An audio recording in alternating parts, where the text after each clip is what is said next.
Well, welcome back, everybody. Went through the line, checked all the traps. Like I said, it's towards the end, and I've only got 8 to a dozen traps out right now. 8, 1, 2, 3.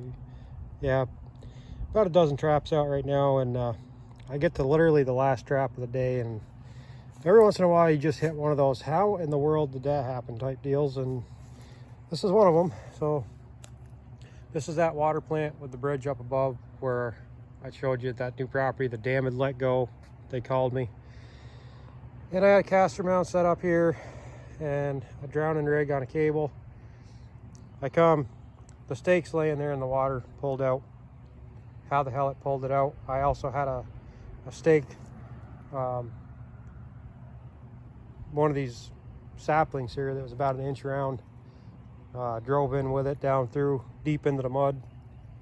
Somehow it managed to pull everything, and I'm sitting here looking. Of course, that water's about 10 foot deep, and I can't see anything down there, so I start poking around with my pole. I happen to look over here. I don't know if you can see from here, but the camera, I see all this. That's all new. All them chewings in there. I look like chewings at first, but upon further inspection, let's walk over here real quick. It caught my eye anyways, and this current is pretty strong, so I'm like, well, if it pulled everything and it got the weights out of the mud, who knows where it's going to be. It could be anywhere down this river.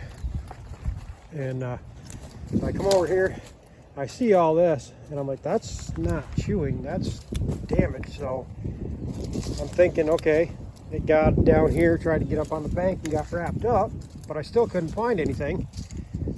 But sure enough, I'm looking and I'm like, yeah, that's chain damage, you know, claw marks, biting at the trees. He was hung up right in this mess right here somewhere. I finally found him. Oh, you can't see him right there. But anyways, I just figured I'd show you guys just for happenstance. He's right there, all wrapped up. And I know with that glare you can't really see. I don't know I can't really fix it. But that white patch right there is where he ripped part of his leg with the trap on him. I don't know if you can see the trap there and the cable. It's all wrapped around that tree right there. So now that's 8 foot deep right there, and the bottom of this is mud. So now I get the joyous occasion of trying to figure out how to get him untangled and not end up in the drink, because this water is way too cold to be trying to swim. Anyway, I just figured I'd show you guys, you know, it's something different, and it's not comical, but it is kind of in a way. So entertaining, if nothing else.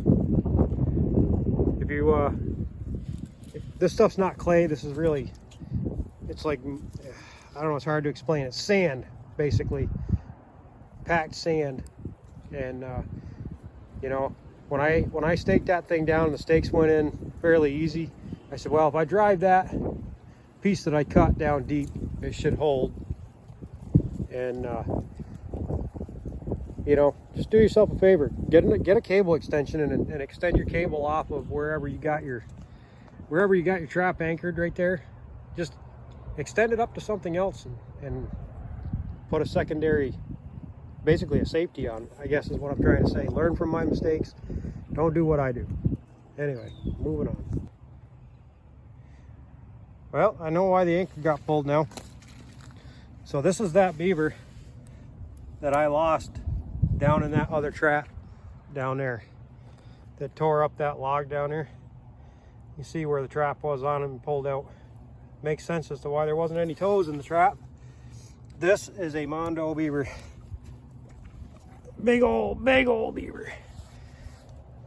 And I mean, almost ripped the leg off. I don't know how he held just long enough to drown him, but that is a Mondo beaver. I've never seen front feet on a beaver that as big as that one. But he's skinny and long. None of these have had a lot of fat on them this year, though. You notice that? None of them. It's kind of weird. But that is impressive. Now we know why he got off that other one.